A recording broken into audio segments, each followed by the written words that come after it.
7,500 મત જેને પડશે ને એ ઉમેદવાર જીતશે.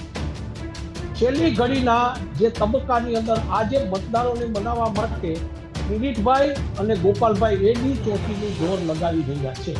આજે 50-100 મતદારો ગામડાના જે સમજુ મતદારો છે ને એને બેન નક્કી કરી લીધું છે કે અમારે કોને મત આપવો છે. પણ ગોપાલભાઈ જો એવું કહેતા હોય કે પૈસા વગર ચૂંટણી લડું છું, એ વાત એનું રાજકીય સ્ટેટમેન્ટ કહેવાય. રાજકીય આ સમયમાં ચૂંટણી વગર કોઈ માણસ જીતી જ ન શકે. આપણે ઘણીવાર કહેતા હોઈએ છીએ, આપણે પત્રકારો પણ, કે અત્યારના સમયમાં ગાંધીજી પ્રમાણિકપણે ચૂંટણી લડવા પોરબંદરમાં આવે ને, જ્યાં એનો જન્મ થયો હતો, તો પણ કદાચ એ પૈસા વગર ચૂંટણી હારી. ભેસાણ અને વિસાવદર મત વિસ્તારમાં એક કહેવત ચાલે છે કે જે માણસ ચૂંટણી સભાઓમાં અથવા તો ગામડાઓમાં જશે ને, એ સોફા ઉપર બેસશે ને એ હારશે, અને જે ગુંગળ ઉપર બેસશે, જે ચોરે બેસીને લોકોની વચ્ચે ચા પીશે એ જીતશે. નમસ્કાર દર્શક મિત્રો, લાઈવ 24 ન્યૂઝમાં આપનું સ્વાગત છે. આજે વાત કરવી છે વિસાવદરની ચૂંટણી વિશે, વિસાવદરની વિધાનસભાની જે પેટા ચૂંટણી યોજાનાર છે એના વિશે. હાલાકી હવે આચારસંહિતા લાગી ગઈ છે, ચૂંટણી હવે ગણતરીના કલાકો જ બાકી રહ્યા છે. દરેક પક્ષ લડી લેવાના મૂડમાં છે. આમ આદમી પાર્ટી હોય, એ પછી ભારતીય જનતા પાર્ટી હોય કે પછી કોંગ્રેસ જ કેમ નથી. જ્યારે અમે વિસાવદરના પ્રવાસે હતા ત્યારે સમીકરણો કંઈક અલગ હતા. દરેકનો ઢળાવ ગોપાલભાઈ ઇટાલિયા બાજુ હતો, અને લોકોનું એવું કહેવું છે કે વિસાવદરની જે જનતા છે બુદ્ધિજીવી જનતા છે. વિશ્લેષકો પણ એવું કહે છે, વરિષ્ઠ પત્રકારોનું પણ એવું કહેવું છે કે જે બાજુ પવનની દિશા હોય છે ને, વિરુદ્ધ દિશામાં કામ કરતી જનતા એટલે વિસાવદરની જનતા. અત્યારે જે પવનની દિશા છે એ કિરીટ પટેલની સામે નહીં, પરંતુ ગોપાલભાઈ ઇટાલિયા સામે જઈ રહી છે, અને જો એના વિરુદ્ધ દિશામાં કામ કરે છે તો કિરીટ પટેલને અને પછી નીતિન રાનપરિયાને આવતા કોઈ રોકી ન શકે, જો એ બુદ્ધિજીવી જનતા પવનના વિરુદ્ધ દિશામાં કામ કરે છે તો. પરંતુ અત્યારે ક્યાંક ને ક્યાંક સમીકરણો એવા બેસી રહ્યા છે કે ગોપાલ ઇટાલિયા ચૂંટણી જીતી જાય તેવી શક્યતાઓ છે. પાછળથી ગોપાલ ઇટાલિયા દ્વારા બે સ્ટિંગ ઓપરેશન કરવામાં આવ્યા અને જે વિરોધીઓ છે તેના પર્દાફાશ કરવામાં આવ્યા છે. હવે એ સ્ટિંગ ઓપરેશન કરવામાં આવ્યા, એની કેટલી અસર આ ચૂંટણી પર એ આવનાર સમય બતાવશે. આ બધા જ મુદ્દા પર આજે ચર્ચા કરવી છે. અમારી સાથે વરિષ્ઠ પત્રકાર ધીરુભાઈ પુરોહિત જુનાગઢથી અમારી સાથે જોડાઈ ગયા છે, એમની સાથે ચર્ચા કરવી છે. ધીરુભાઈ, લાઈવ 24 ન્યૂઝમાં આપનું હાર્દિક સ્વાગત છે. જી, થેન્ક યુ બેન, થેન્ક યુ. જી ધીરુભાઈ, આપણે ચૂંટણી કવરેજનો પાછળના ઘણા વર્ષોથી અનુભવ છે. ચૂંટણી હોય ત્યારે ધીરુભાઈ ન હોય ચૂંટણી કવરેજમાં, એવું ન બને. એટલે ચૂંટણી કવરેજનો આપણે પાછળના ઘણા વર્ષોથી અનુભવ છે. તમારા અનુભવ પ્રમાણે શું લાગે છે વિસાવદરમાં કેવા સમીકરણ? વિસાવદરમાં મારી દ્રષ્ટિએ આપ જાણો છો બેન, આપે જે વાત કરી એ પ્રમાણે કે આપ વિસાવદરના કવરેજ માટે ત્યાં ઘટના સ્થળ ઉપર વિસાવદરના ગામડાઓ, ભેસાણના ગામડાઓ ફર્યા જ હશે. વિસાવદર અને ભેસાણ પંથક એવો વિસ્તાર છે ચૂંટણીની દ્રષ્ટિએ કે ત્યાં છેલ્લી ઘડીના રાજકીય સમીકરણોને કારણે કોઈ પણ ઉમેદવાર જીતી શકે છે અથવા તો હારી શકે. બિલકુલ. અત્યારની સ્થિતિએ આપ મને જો કહેવાનું જ હોય તો અત્યારે ભાજપના ઉમેદવાર કિરીટભાઈ અને આપના ઉમેદવાર ગોપાલ ઇટાલિયા વચ્ચે કટોકટનો જંગ ચાલે છે. જે ઉમેદવાર જીતશે ને બેન, એ અમુક હજાર મતથી જીતશે. ક્યારેક મારે એવું કહેવું પડે કે કદાચ આ મતો છે ને એ સેંકડો મતોમાં પણ આવી જાય. આપ સેંકડો મત એટલે સમજો છો 200-500 મતથી જીતે, અને એને કહેવાય આપણી કસોકસની લડાઈ. હવે આ પ્રશ્ન પૂછો છો કે છેલ્લી ઘડીના જંગમાં ઉમેદવાર માટે કયા મુદ્દાઓ એવા હોઈ શકે કે જે મુદ્દાઓને કારણે આપણે છેલ્લી વાત કરી કે ભાઈ ત્યાં પેલા દરોડાઓ પડ્યા છે, આ બધું પડ્યું છે. આપ જાણો છો કે છેલ્લી ઘડીએ ઉમેદવારો એકબીજા ઉપર આક્ષેપો કરવા, એકબીજાની વાતોને કાપવા માટેનો એ જંગ હોય ને તીવ્રતાએ પહોંચેલો હોય છે. આવી સ્થિતિ વચ્ચે હું એક માનું છું, મારી દ્રષ્ટિએ છેલ્લા 15 દિવસથી અથવા તો 1 મહિનાથી વિસાવદરની પ્રજાએ નક્કી કરી લીધું છે કે અમારા ધારાસભ્ય કોણ હશે. બિલકુલ જી.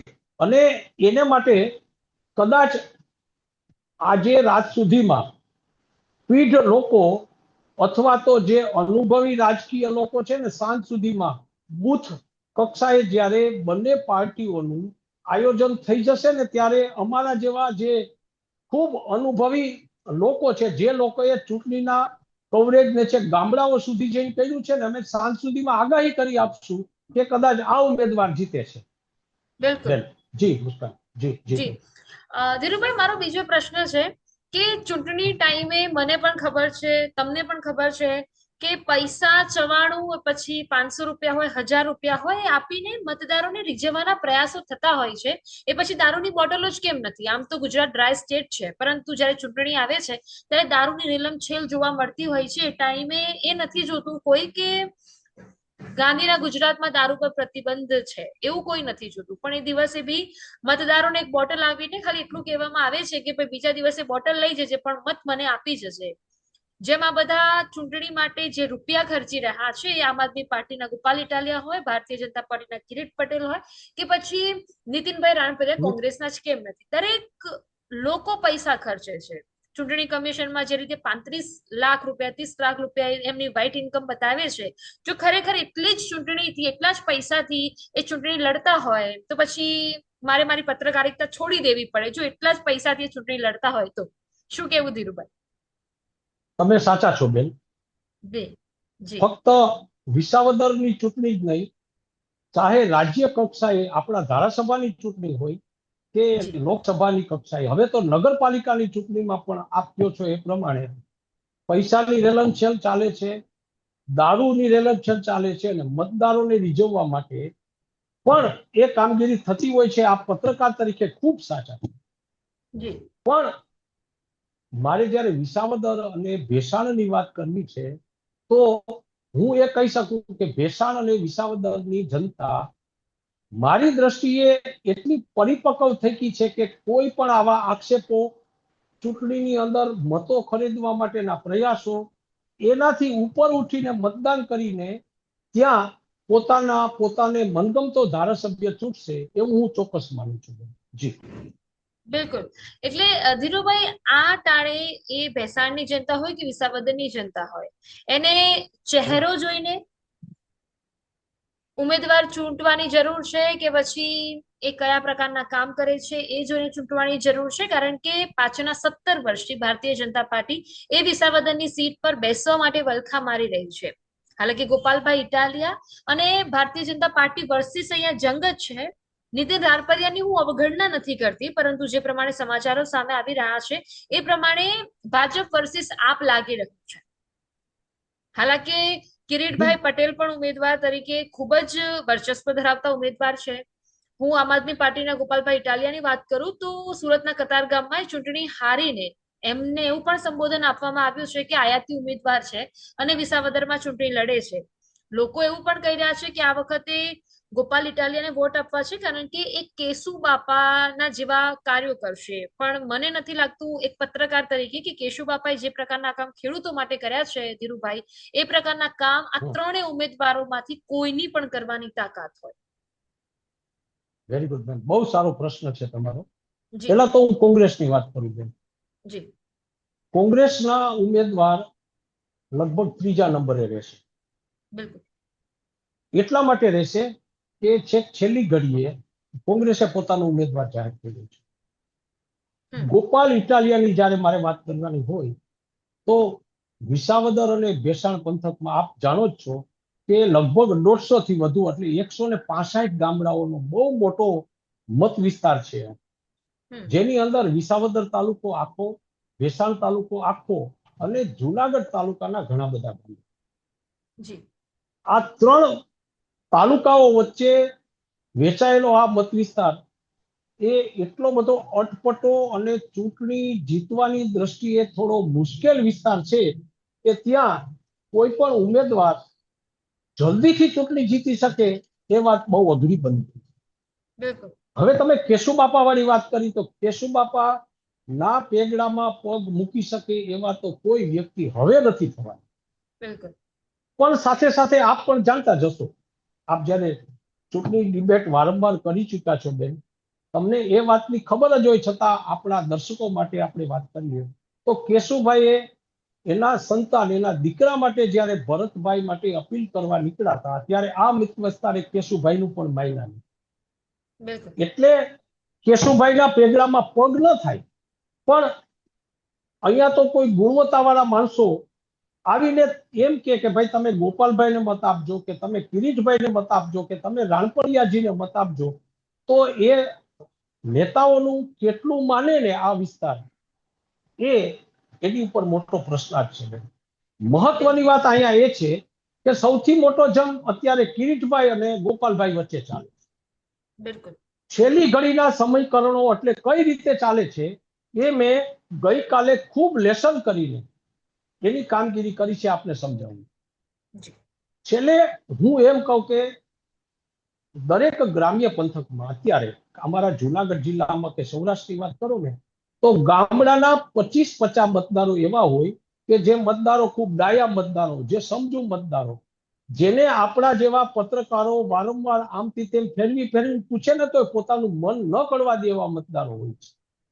આ મતદારો છે ને, જે ડાયા સમજુ મતદારો, એ દરેક ગામમાં 25-50 હોય છે. આપ ગણતરી કરજો, 150 મલ્ટીપ્લાય બાય 50, 7,500 મત જેને પડશે ને એ ઉમેદવાર જીતશે. છેલ્લી ઘડીના જે તબક્કાની અંદર આ જે મતદારોને મનાવવા માટે કિરીટભાઈ અને ગોપાલભાઈ એડી ચોટીનું જોર લગાવી રહ્યા છે.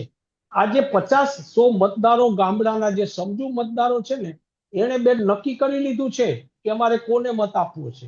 પણ હું જે કહું છું ને કે છેલ્લી ઘડીની અનિશ્ચિતતા વચ્ચે આ ચૂંટણી જંગ છેલ્લી ઘડી સુધી જામ્યો છે, એની પાછળનું કારણ એ છે કે મારા જેવા પીઢ લોકો પણ આ જે 50-100 મતદારો છે ને બેન, એ મતદારોનું મન કરવામાં હજી અમે પ્રયત્નો કરી રહ્યા છે. જે છેલ્લી ઘડીના પ્રયાસો પછી કદાચ અમને ખબર પડશે કે આ મતદારો કઈ બાજુ ઢળશે. જી જી બેન. જી જી.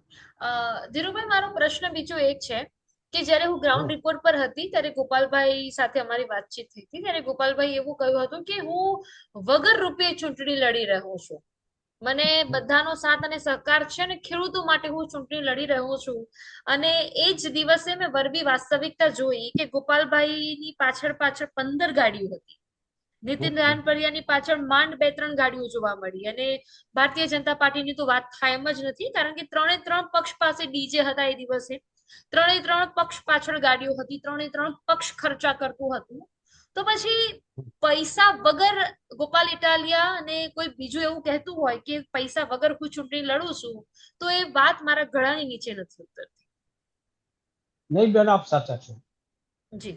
ગોપાલભાઈ જો એવું કહેતા હોય કે પૈસા વગર ચૂંટણી લડું છું, એ વાત એનું રાજકીય સ્ટેટમેન્ટ કહેવાય. રાજકીય આ સમયમાં ચૂંટણી વગર કોઈ માણસ જીતી જ ન શકે. આપણે ઘણીવાર કહેતા હોઈએ છીએ આપણે પત્રકારો પણ, કે અત્યારના સમયમાં ગાંધીજી પ્રમાણિકપણે ચૂંટણી લડવા પોરબંદરમાં આવે ને, જ્યાંનો જન્મ થયો હતો, તો પણ કદાચ એ પૈસા વગર ચૂંટણી હારી છે. આવી સ્થિતિ આ સમય અત્યારે એવું આવ્યું છે. બીજી વાત, વિસાવદર પંથક અને ભેસાણ પંથક છે ને, ગ્રામ્ય વિસ્તારનો પંથક છે, આખો વાડીઓનો પંથક છે.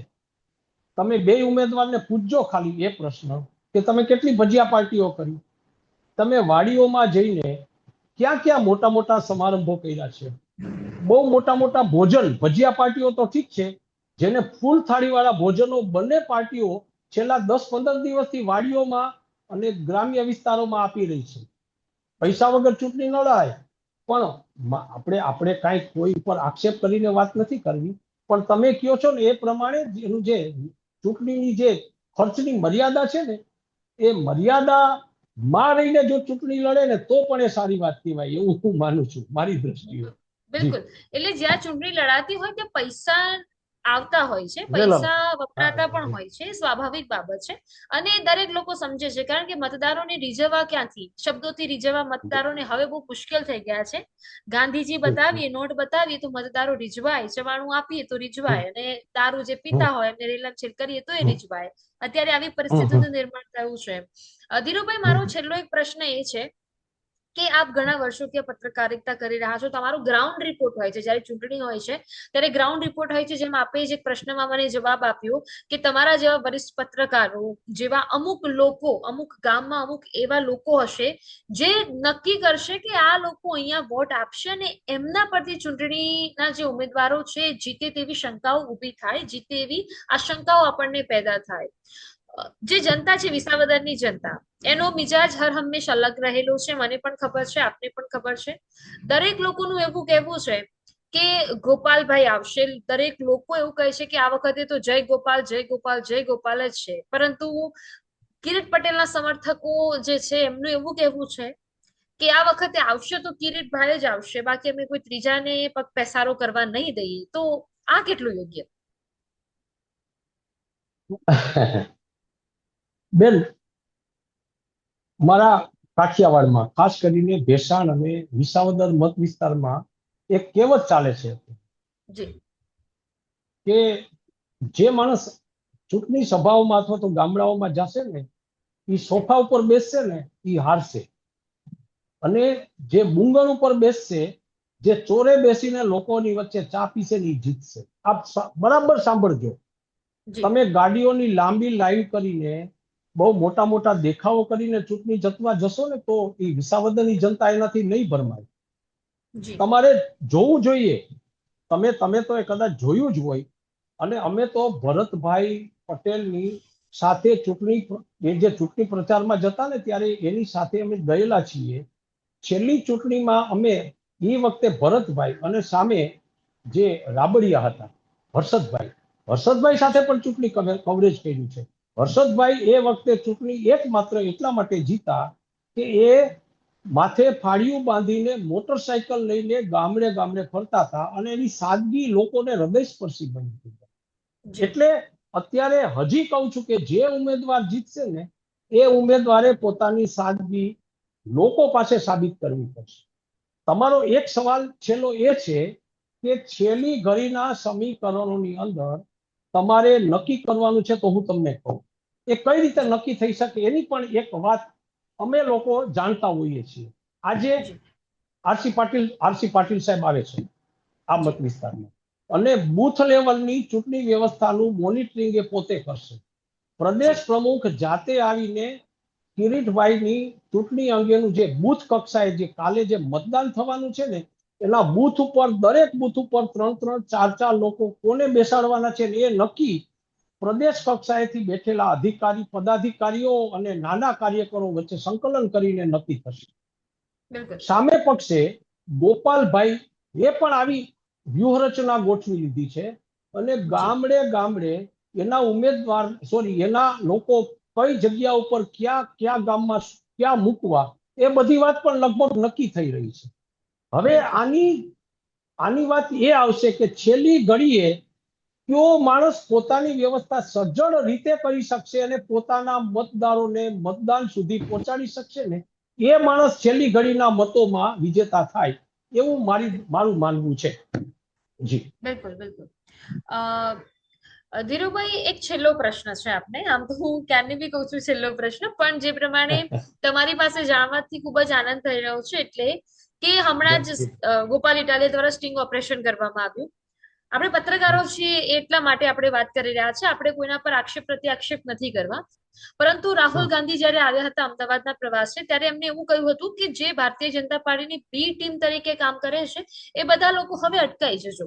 અને સ્ટિંગ ઓપરેશન જયારે ગોપાલ ઇટાલિયાનું સામે આવ્યું છે, ત્યારે કોંગ્રેસના જેવા એક નેતા લલિત વસોયાનું નામ સામે આવ્યું છે કે તેમના દ્વારા ક્યાંક ને ક્યાંક આ પ્રકારનું કાર્ય કરવામાં આવ્યું હોય.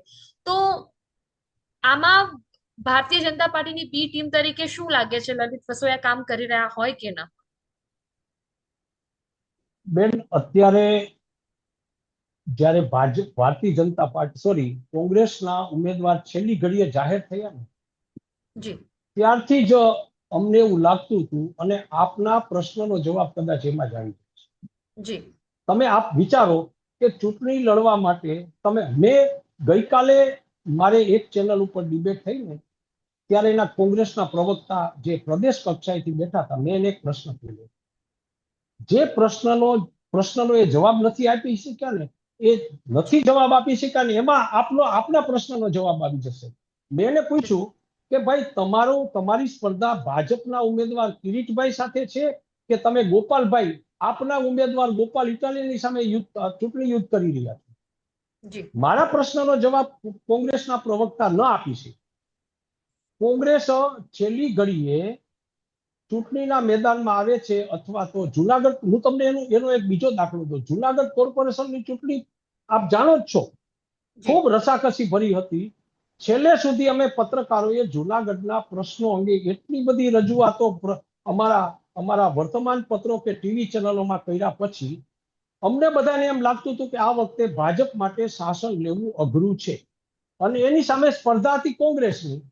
પણ છેલ્લી ઘડીએ કોંગ્રેસના ઉમેદવારોને ખેડવીને ભાજપે ચૂંટણીનો પ્રથમ તબક્કાનો 50% જંગ તો જીતી લીધો હતો. આપ હવે મને કહો કે ભાજપની બી ટીમ કોણ હશે? આપ સમજી ગયા ને? જી જી જી, સ્પષ્ટપણે સમજાય છે કે ભાજપની બી ટીમ તરીકે કોણ કામ કરી રહ્યું છે. જી જી જી. ધીરુભાઈ, આપ મારી સાથે જોડાયા અને ચર્ચાઓ કરી એ બદલ આપનો ખૂબ ખૂબ આભાર. અને ફરીથી એક આવી ચર્ચાઓ સાથે આપણે મળીશું, અને વરિષ્ઠ પત્રકાર તરીકે અમને પણ જાણવા મળે કે આખરે વિસાવદરની ચૂંટણી અને અન્યથા બીજી કોઈ જગ્યાએ કંઈ પણ હોય તો શું થઈ રહ્યું છે આપના માધ્યમથી ને આપ જેવા વરિષ્ઠ પત્રકારો પાસેથી અમને જાણવા મળે છે. ફરી એક વખત આપ અમારી સાથે જોડાયા ધીરુભાઈ, એ બદલ આપનો ખૂબ ખૂબ આભાર.